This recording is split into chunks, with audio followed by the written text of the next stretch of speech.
السلام علیکم۔ وعلیکم السلام۔ کیا آپ مجھے ایک اور پیغمبر کا واقعہ سنائیں گے ابو؟ مجھے خوشی ہے میرے بیٹے کہ آپ واقعہ سننا پسند کرتے ہیں۔ ہاں ابو، مجھے بے حد پسند ہے۔ آج آپ کون سا واقعہ سنائیں گے؟ انشاءاللہ میں آپ کو زمین پر بھیجے گئے آخری پیغمبر کا واقعہ سناؤں گا، پیغمبر محمد صلی اللہ علیہ وسلم۔ ماشاء اللہ، بہت خوب۔ اب غور سے سنو۔ بسم اللہ۔ واقعہ پیغمبر محمد صلی اللہ علیہ وسلم کا۔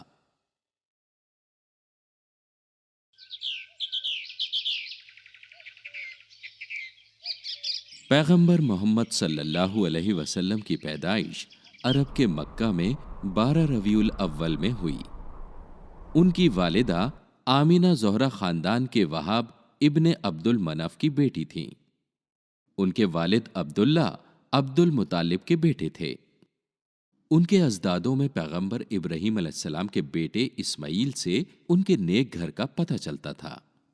پیغمبر کے والد کا انتقال ان کی پیدائش سے پہلے ہو گیا تھا اور ان کی والدہ نے 6 سال کی عمر تک ان کی پرورش کی۔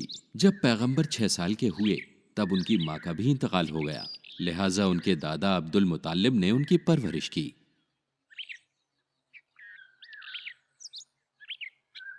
اگلے 2 سالوں میں بوڑھے دادا کا بھی انتقال ہو گیا، لیکن اپنے انتقال سے پہلے انہوں نے پیغمبر کی پرورش کا ذمہ ان کے چچا ابو طالب کو دے دیا۔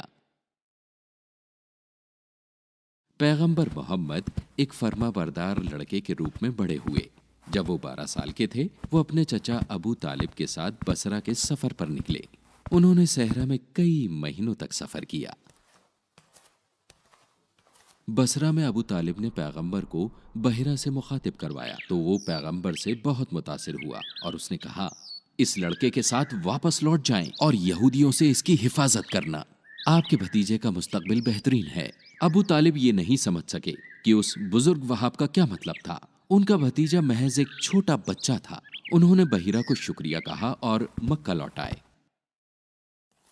اس سفر کے بعد لمبے وقت تک نوجوان پیغمبر کی زندگی میں کچھ خاص نہیں ہوا، لیکن سبھی اس بات سے مطمئن تھے کہ ان کے پاس ایک اچھا علم، انسانیت اور اچھے اخلاق ہیں، جو خاصیت مکہ کے لوگوں میں نہیں پائی جاتی تھی۔ پیغمبر کو ان کے اچھے کردار اور عقل مندی کے لیے سبھی نے پسند کیا اور انہیں الامین کا درجہ دیا، جس کا مطلب ہے وفادار۔ ہر دوسرے بچے کی طرح انہیں اپنے خاندان میں کام کرنا تھا۔ ان کے چچا نے اپنی زیادہ تر دولت کھو دی تھی اور پیغمبر نے ان کے بھیڑوں کے جھنڈوں کی دیکھ بھال کر کے ان کی مدد کی۔ پیغمبر محمد صلی اللہ علیہ وسلم زیادہ تر تنہا رہتے تھے۔ جب وہ مکہ کے لوگوں کے بیچ خونی جھگڑے کو دیکھتے تھے تو وہ غمگین ہوتے تھے۔ لوگوں کو قانون کی پرواہ نہیں تھی۔ لوگوں کے غموں کو دیکھ کر پیغمبر کا دل غمزدہ ہو گیا اور اس طرح کے واقعے مکہ میں روزمرہ کے تھے۔ جب پیغمبر 25 سال کے تھے انہوں نے ایک بار پھر سے سیریا کا سفر کیا اور یہاں وہ اپنے پیار سے ملے، خدیجہ۔ خدیجہ بے حد خوبصورت اور نیک عورت تھیں اور وہ ایک بہت امیر خاندان سے تعلق رکھتی تھیں، لیکن وہ بیوہ تھیں۔ بیوہ ہونے کے باوجود معاشرے کے کئی امیر اور بڑے آدمیوں نے ان سے نکاح کرنے کی خواہش ظاہر کی، لیکن انہوں نے ان سبھی کو منع کر دیا کیونکہ وہ پھر سے نکاح کرنے کی خواہش مند نہیں تھیں۔ تب تک پیغمبر محمد صلی اللہ علیہ وسلم ان کی زندگی میں نہیں آئے تھے۔ خدیجہ کو کسی ایسے ایماندار شخص کی تلاش تھی جو اس کے لیے تجارت کر سکے۔ پھر وہ پیغمبر سے ملی۔ خدیجہ کو پتہ چلا کہ پیغمبر بھلے ہی ایک یتیم اور غریب تھے پر وہ ایک اچھے خاندان سے تعلق رکھتے تھے۔ وہ بہت ہی پاک اور نیک کردار کے تھے اور ہر طرف سب سے ایماندار آدمی کے طور پر جانے جاتے تھے۔ پیغمبر نے جلدی ہی ان کے لیے کام کرنا شروع کر دیا اور اپنی پہلی تجارت کے سفر کے لیے نکل پڑے۔ سفر سے واپس آنے کے بعد خدیجہ نے اپنے خادم سے پیغمبر کے کردار کے بارے میں پوچھا۔ خادم نے جو بتایا اس نے انہیں حیران کر دیا۔ اس نے کہا، اب تک میں جتنے بھی لوگوں سے ملا ہوں ان میں سے یہ سب سے نیک ہیں۔ انہوں نے کبھی بھی میرے ساتھ سختی نہیں کی جیسا کہ کئی دوسرے لوگ کرتے ہیں۔ اور جب ہم چلچلاتی دھوپ میں صحرا میں سفر کر رہے تھے تو ہمیشہ ہمارے پیچھے ایک بادل تھا جو ہمیں سایہ دے رہا تھا۔ اتنا ہی نہیں، یہ نیا خادم ایک بہت اچھا تاجر بھی ثابت ہوا۔ پہلے انہوں نے اپنا دیا ہوا مال بیچا، پھر منافع کے ساتھ اس نے دوسرا مال خریدا اور انہیں پھر سے خریدا۔ اس طرح دوہرا منافع کمایا۔ خدیجہ کو پیغمبر سے محبت ہو گئی۔ 15 سال بڑی ہونے کے باوجود پیغمبر سے نکاح کرنے کے لیے خدیجہ تیار ہو گئیں۔ اگلے دن انہوں نے اپنی بہن کو پیغمبر کے پاس بھیجا۔ آپ نے اب تک نکاح کیوں نہیں کیا؟ اس نے پوچھا۔ غریبی کی وجہ سے، پیغمبر نے جواب دیا۔ اگر کوئی خوبصورت اور امیر عورت آپ سے نکاح کرنے کی پیشکش کرے تو آپ اسے منظور کریں گے؟ وہ کون ہے؟ پیغمبر نے پوچھا۔ جب اس نے اپنی بہن خدیجہ کا ذکر کیا تو پیغمبر حیرت میں پڑ گئے۔ میں ان سے نکاح کیسے کر سکتا ہوں؟ انہوں نے تو شہر کے سب سے رئیسوں کو ٹھکرا دیا ہے جو اس غریب چرواہے کی بنسبت بہت امیر اور بڑے تھے۔ آپ فکر مت کریے، میں اس کا دھیان رکھوں گی، بہن نے جواب دیا۔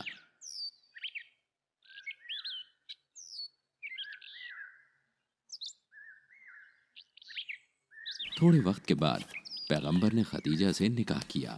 یہ انسانی تاریخ میں سب سے زیادہ محبت، خوشی اور پاک نکاح میں سے ایک کی شروعات تھی۔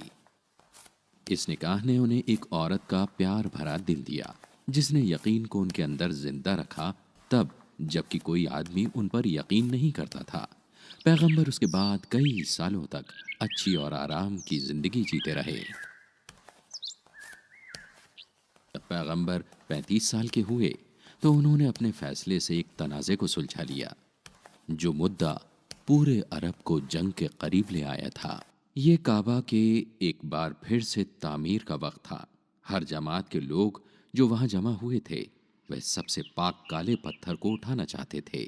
ہر قبیلے کے سردار اس پتھر کو اٹھانے کے حق کے لیے لڑ رہے تھے۔ تب ایک بزرگ آدمی آگے آیا اور اس نے کہا، اس دروازے سے آنے والے پہلے شخص کی بات کو سبھی کو ماننا ہوگا۔